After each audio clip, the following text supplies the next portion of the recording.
Hi friends, today in this video, we are going to have a talk on boycotting Chinese products. Recent dispute in the border and killing of Indian soldiers has evoked the Indians to have a thought of boycotting Chinese products. The Telecom Ministry has also asked MTNL and its subsidiaries to avoid buying Chinese equipments for upgradation. The Indian Railway has decided to terminate a signalling contract worth Rs 471 crores given to Chinese company in 2016. A full boycott of Chinese product is considered to be difficult as that country manufactures large number of goods that are sold and used across the world.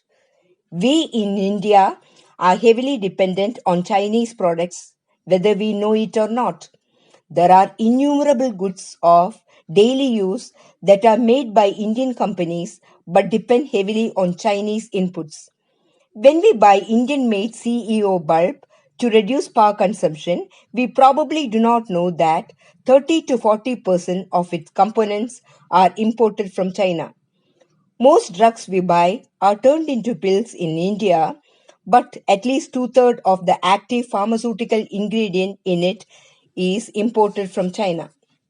India relies on China not only for finished goods but also for intermediate goods used for production domestically.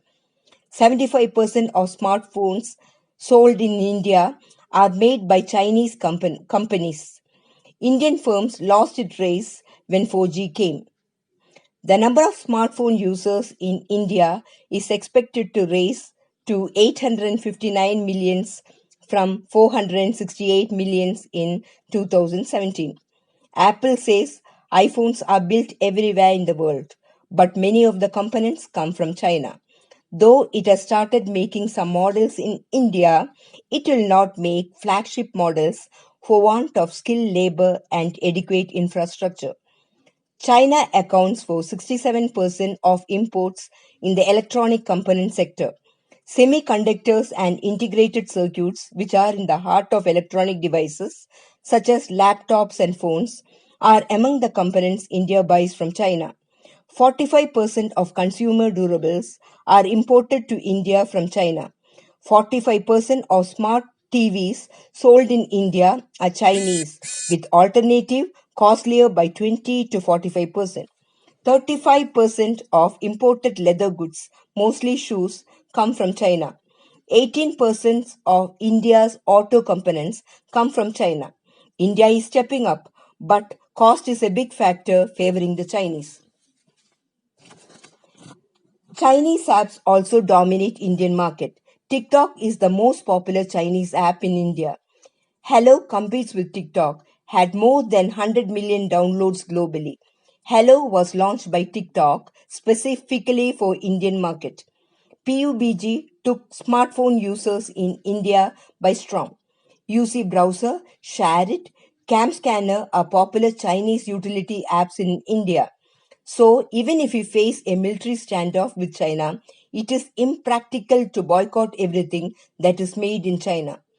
A national campaign called Indian Goods Our Pride has been launched to boycott Chinese goods. Prime Minister's call for vocal to local has also highlighted this.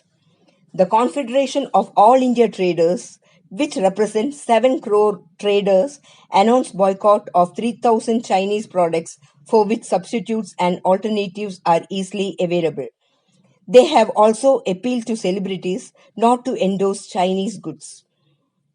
The option of boycotting Chinese products will be available after some time, but in short run, this is not feasible. This is the nature of globalized world that we inhabit, and it will take decades for us to be self-sufficient. If you like my video, please subscribe.